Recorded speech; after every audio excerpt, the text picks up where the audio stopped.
I don't know that I necessarily want cornstarch in here though. It works really great for like gravies and stuff like that. But like right now, we have a pretty clear sauce here, and I think that cornstarch would make it opaque and change the whole look of the dish. But that's a good suggestion. We'll see if it reduces on its own here or not. I don't tend to use cornstarch when I'm cooking solids in liquids, only if I'm making like a sauce. Yeah, that sounds, I'm trying to think if I've had any recipes that had me do the opposite. But yeah, I would tend to say the same thing. I mean, not that my experience is like some, you know, considerable set of experience. I think actually Slickerdoodle is probably one of the most experienced cooks in the chat right now. Need to get back in sharpening my pastry and candy skills out of practice. Let's see, what did we want? We wanted half a teaspoon. I'm not measuring this brown sugar mainly because I've got to break it up here. It's dried out a little bit on me.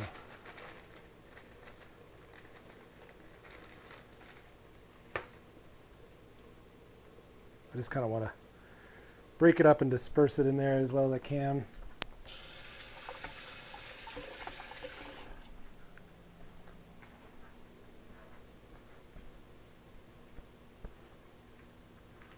You know, I don't think I've ever made candy. I've watched my mom make it.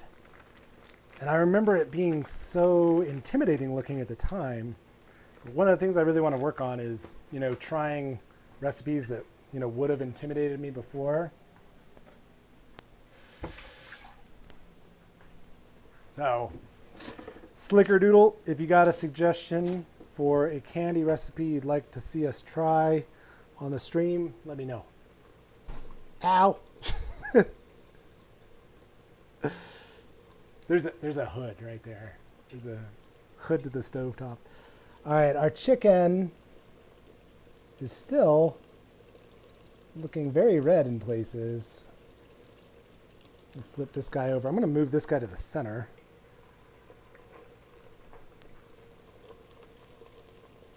Whereas other chicken, no, that looks pink too.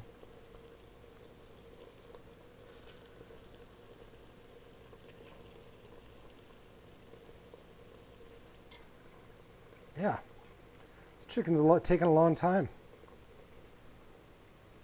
I'm going to move these potatoes out of the way. Move this guy to the center.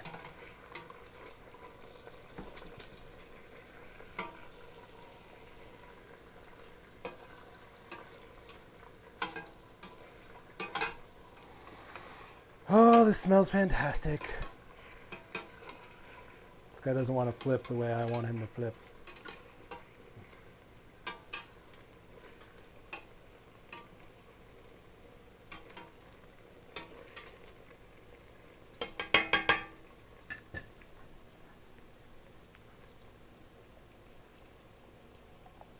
My pastry skills are decent. I have never made candy. Yeah, mostly you'll eat it because I will eat it all. Oh, so for those of you that were here last night, do you remember how many of those pastries we made? It was 24, and we now have 1, 2, 3, 4, 5, 6, 7, 8, 9, 10, 11. We have 11 left. My girlfriend only ate 3. So you do the math. My willpower is nothing. Nothing. I have absolutely no willpower. Those are good. I appreciate the suggestion from Gaming Sunday that we make those. They were good. All right, our rice sounds like it's almost done over there. It's making clicking noises.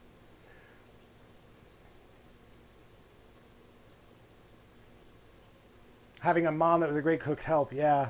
I think, you know, I think that probably goes along the same lines as like reading, like having your parents read to you when you're a kid.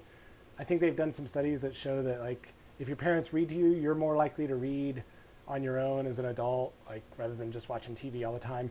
I think it's the same thing. Like if your parents did a lot of cooking at home, it's probably more likely that you'll do a lot of cooking yourself, I bet. Forced by family and friends to make fudge. Oh, you have some 20 to 30 pounds? You make 20 to 30 pounds of that? If you want to add an extra 5 pounds and ship it to me, I'll give you my PO address. I mean, I'm not saying I will dispose of 5 pounds by myself, but I could. Wouldn't be too much of a challenge, I'll be honest.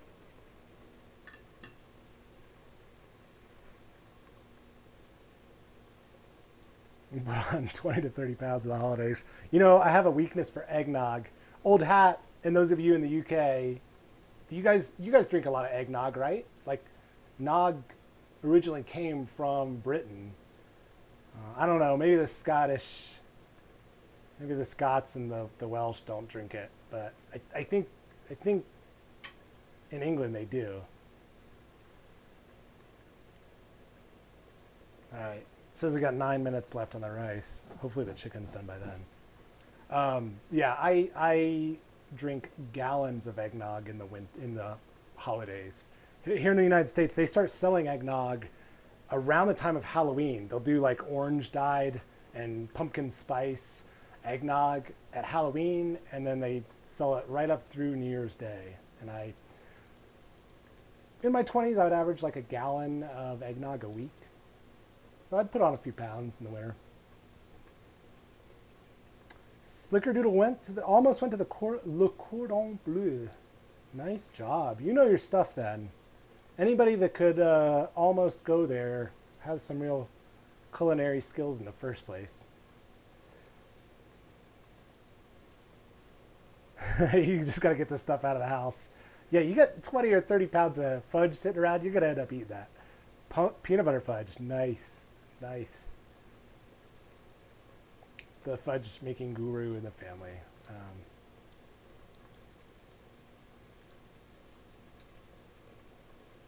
You love Divinity. Is that like, I don't know that. Is that a brand of fudge or eggnog? StreetCon, you are more than welcome to surprise me with some fudge. I'd be cool with that.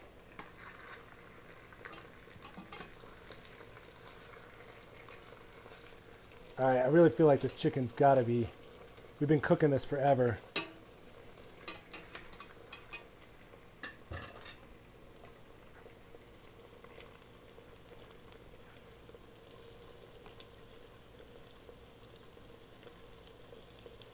Oh yeah.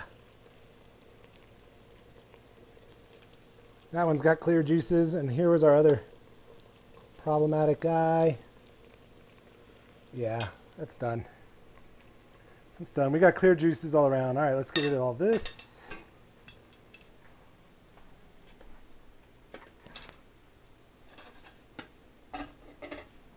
Let's see, rice, are you done? You really have 7 more minutes?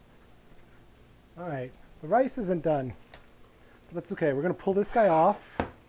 And I think our instructions were to cover it and let it sit for a half hour anyways. There's no way I'm letting it sit for a half hour. I know that's an important step.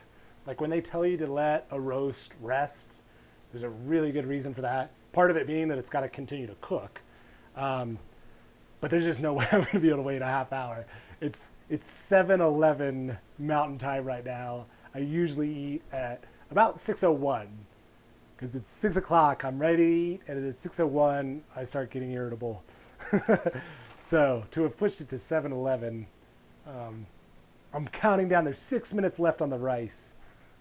I'm going to be eating as soon as the rice is done, despite the fact that the recipe wants us to wait.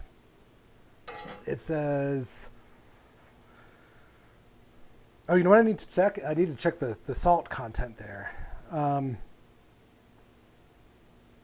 Check and adjust the salt. Let simmer uncovered for another 5 minutes. Let it sit for 30 minutes before serving, and then serve it with steamed rice. All right, we're done with that. Tablet can go away.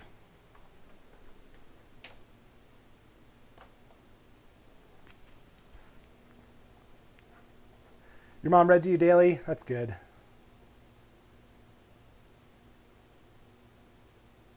Divinity is like, oh, you're saying that like that's a general term for some kind of fudge-like substance. That's a good name for a fudge-like substance. At Christmas, we drink snowballs, which are Advocate and lemonade. I'm not sure, but I think that is eggnog. Could be wrong, though. Just to looked it up, you're wrong. Yeah. What is Advocate? Is that a brand of whiskey or brandy or something like that? What is Advocate? I was reading stuff like Charles Dickens and other classics in second grade. Nice job, Sickerdoodle. We got 5 minutes left. The countdown is on. No, old hat. Eggnog, you mix different liquors in it, but eggnog is, like, traditionally it was made with actual raw eggs and then some kind of a cream, like a heavy whipping cream or something like that. A lot of vanilla, like vanilla extract. I don't know how they make it nowadays, you know, because they've got to pasteurize it some way. There's no way that they're selling raw egg, you know, here in the States. But I think my mom and her sisters, when they would serve it at Christmas, back in the day, they were making it with actual raw eggs. And then you either add like a brandy or a rum or a bourbon. I've tried all those different liquors in it. I think brandy is like the more traditional one. I've tried rum, I've tried bourbon. I just like eggnog by itself.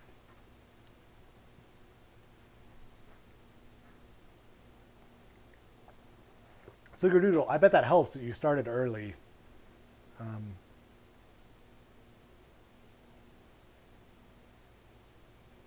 Advocat. It's an egg liqueur. Oh, wow. Yeah, if they sell it in the liquor stores here, I've never come across it.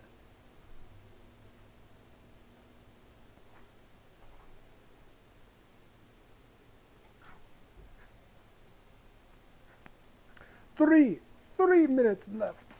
Oh, wait, while I'm wasting time here, let's get a plate out, check our salt level. It's a little too late to be adding salt, although, you know,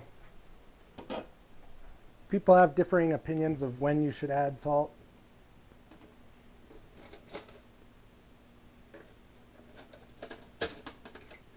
Give this a stir here.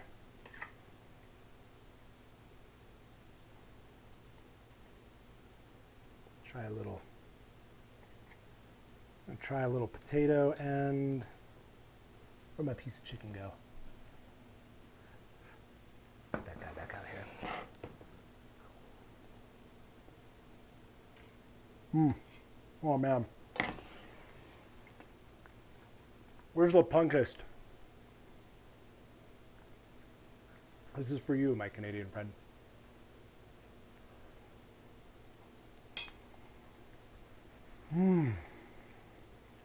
Wow. That's good stuff. It's not too spicy. I think you could follow her recipe for how much spice she wanted, which was 10 to 12 chilies. And if you recall, I'm gonna do a little more salt here. If you recall, I thought the 10 to 12 chilies was gonna be too much. So I only did 8. This is the right amount of spiciness for me. I could probably go with a little bit more spiciness, but you know, people like you that already eat a lot of Indian food, more experienced Indian food eaters and cookers, you could probably go with something a little heavier. Heck, maybe even go with 12 to 14 chilies instead. Oh, Grifflin's back. Well timed. Our rice has 1 minute left. Sounds like much? What do you mean? What do you mean, Lepunkist?